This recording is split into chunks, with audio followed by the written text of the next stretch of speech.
Oke, baik. Bismillahirrahmanirrahim. Pada kesempatan kali ini kita akan membahas mengenai arus listrik ya. Arus listrik. Nah, pada bab ini kita akan membatasi pembicaraan kita pada bahan konduktor padat ya, terutama logam. Dalam bahan konduktor padat, sejumlah elektron dalam tiap atom tidak terikat pada atom ya, tapi bebas bergerak dalam bahan. Nah, adapun elektron semacam itu kita kenal dengan elektron bebas. Di arus listrik sendiri pernah kita pelajari di SMA ya. Tapi di sini kita akan mengulas agak detail. Nah, di bab arus listrik ini akan ada beberapa sub materi yang akan kita pelajari. Kita akan kilas balik lagi, belajar gaya gerak listrik, lalu ada hukum Ohm, hukum Joule, baru kita masuk ke rangkaian listrik ya. Ada rangkaian listrik seri dan paralel, lalu nanti kita akan mempelajari hukum Kirchhoff, dan yang terakhir ada dalil Thevenin ya. Oke, baik. Di awal tadi kita mereview sedikit pada konduktor padat ya. Nah, bagaimana dengan bahan isolator? Nah, dalam bahan isolator tiap elektron itu terikat erat pada masing-masing atom ya. Kalau tadi di konduktor padat elektron pada tiap atom tidak terikat pada atom, sehingga elektronnya bebas bergerak. Kalau di isolator tiap elektronnya itu terikat erat pada masing-masing atom. Jadi di bahan isolator ini tidak mempunyai elektron bebas ya. Oke, kita tulis kalau di konduktor ini banyak ya, ada elektron bebas ya, elektron bebas karena tidak berikatan. Sedangkan kalau di isolator tidak mempunyai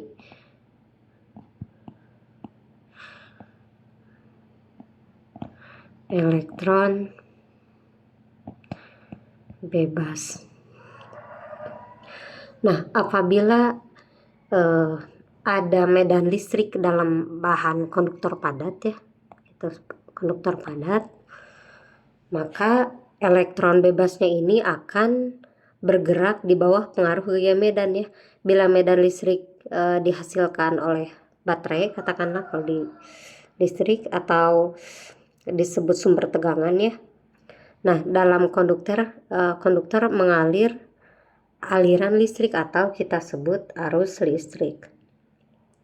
Nah, pada bahan konduktor ini tidak terbatas pada bahan padat, tetapi mungkin juga berupa bahan cair ya, atau elektrolit. Nah, di sini arus listrik terjadi karena ion yang bergerak di bawah pengaruh listrik ya. Contoh lainnya dalam gas menyala. Nah, seperti pada lampu advertensi ya, di sana ada gas yang ada dalam keadaan terionisasi, sehingga si gas tersebut bisa disebut sebagai konduktor listrik ya. Ada konduktor padat, ada konduktor. Nah, ini juga karena bukan di padat saja ya, bisa ada istilah lain konduktor listrik. Oke, yang pertama kita bahas satu-satu. Kita kenalan dulu dengan gaya gerak listrik ya. Oke, gaya gerak listrik, atau biasa dikenal dengan GGL ya. Oke, kita gambarkan. Katakanlah di sini ada logam ya, batang logam.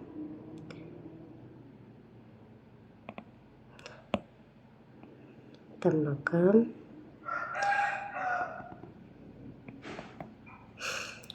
Oke, tadi logam itu kan konduktor padat ya, konduktor padat, sehingga si elektronnya itu bergerak bebas. Elektron kan muatannya negatif ya. Kalau muatannya negatif berarti si arah medan listriknya, ingat, kalau negatif itu arah medan listriknya mendekati. Kalau yang positif itu menjauh ya.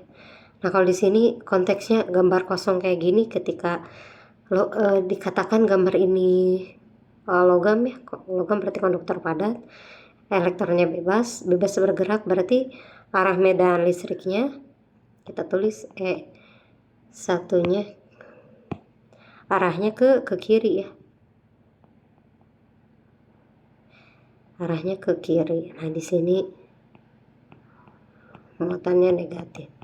Kalau banyak yang muatan negatif ke kiri, katakanlah ini ya ini kutub ya.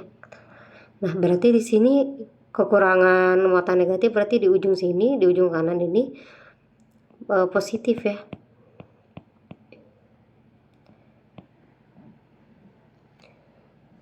Nah, elektron bebas yang tadi ini mendapat gaya medan listrik dan bergerak ke kiri. Nah, akibatnya elektron bebas akan terkumpul pada ujung kiri ya. Ujung kanan menjadi positif karena ditinggalkan oleh elektron. Nah, selanjutnya dalam logam ini akan timbul medan listrik induksi ya. Medan listrik induksi atau ini ya, Nah, makin banyak muatan induksi terkumpul pada ujung logam, maka besar pula kuat medan induksinya. Ya, ini medan induksi.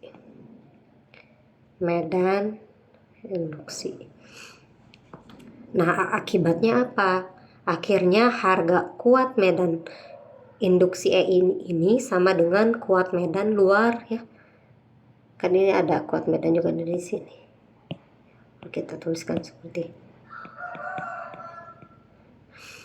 ya, ini kita tulis E0 ya, kuat medan luar. Nah, dan dalam logam kuat, dalam kuat medan totalnya menjadi 0 ya, karena nilainya sama medan induksi dengan medan di luar ya, kuat medan di luar. Nah, lalu bagaimana apa yang kita usahakan agar aliran elektron bebasnya berjalan terus ya.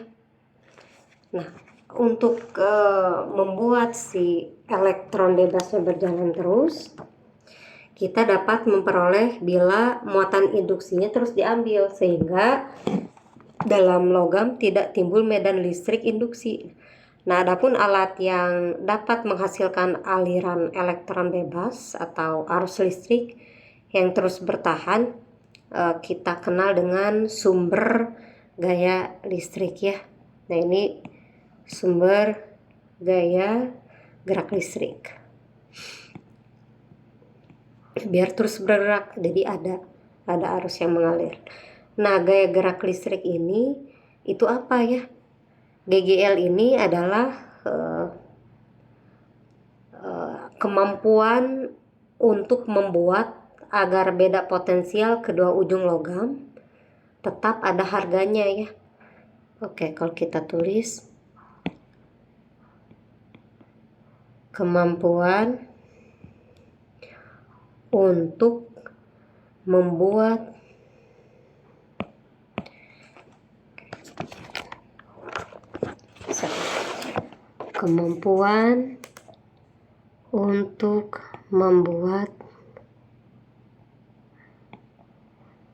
agar beda potensial kedua ujung logam tetap harganya, jadi tidak nol ya, karena ada sumbernya. Nah, agar ini terjadi, elektron yang mengalir harus terus diputar ya, harus terus diputar dalam rangkaian sehingga tak sempat membentuk medan induksi ya. Ini kan nanti terus ada dominasi ke kiri ya. Nah, oke. Dalam sumber gaya gerak listrik ini bisa terjadi perubahan atau konversi energi dari suatu bentuk menjadi energi listrik. Contohnya apa? Sumber GGL itu.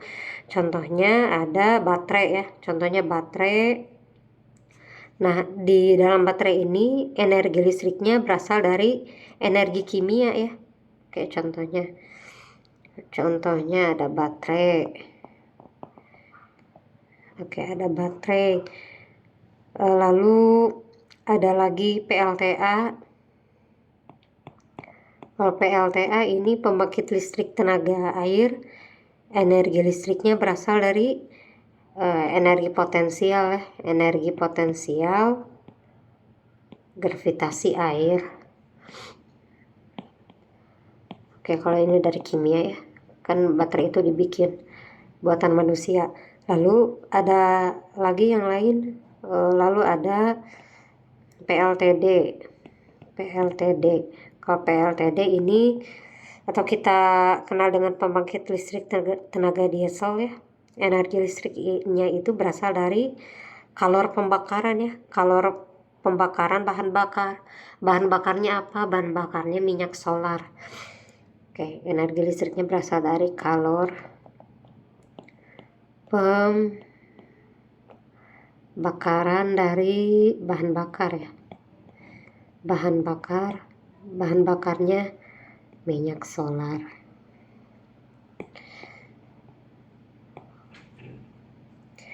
Nah, GGL ini atau dikenal dengan dengan GGL, kalau kita singkat ya, GGL ini merupakan beda potensial antara kedua kutub ya, kedua kutub sumber GGL. Bila tidak ada arus mengalir, dan kita nyatakan sebagai kalau dalam fisika simbolnya ini epsilon ya.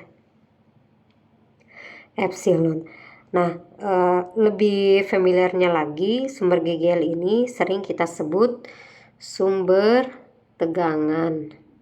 Jadi nanti kalau digambar ada simbol seperti ini. Nah, ini sumber tegangan ya, atau sumber gaya gerak listrik.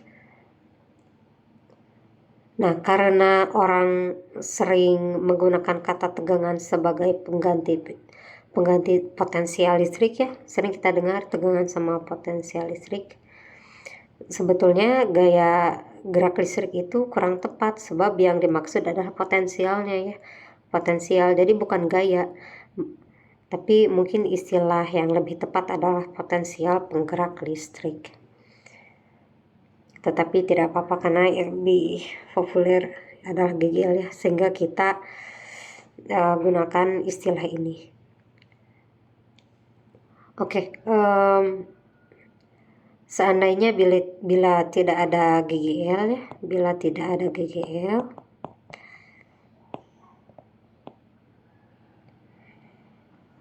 kerja untuk memindahkan motanki dalam suatu lintasan atau rangkaian tertutup oleh medan listrik harus sama dengan 0 ya. Kalau secara matematis kita tulis, karena rangkaian tertutup karena ini rangkaian tertutup, jadi integral tertutupnya sama dengan 0. Ini tanpa GGL. Nah, bila dalam rangkaian tertutup ada sumber tegangan dengan GGL sebesar epsilon, muatan Q mendapat tambahan energi ya sebesar QE, sehingga kerja yang dilakukan oleh medan listrik bisa kita tulis karena kerja ya. Oke, W sama dengan Q dikali epsilon sama dengan integral dot dl, atau epsilon sama dengan E dot dl. Nah, bila kuat medan E ini selalu sejajar dengan dl seperti dalam kawat logam, maka persamaannya ini berubah ya jadi besaran skalar. Nah ini tanpa tanda vektor. Oke, untuk selanjutnya arus listrik dalam logam kita akan bahas selanjutnya di video selanjutnya. Oke, terima kasih.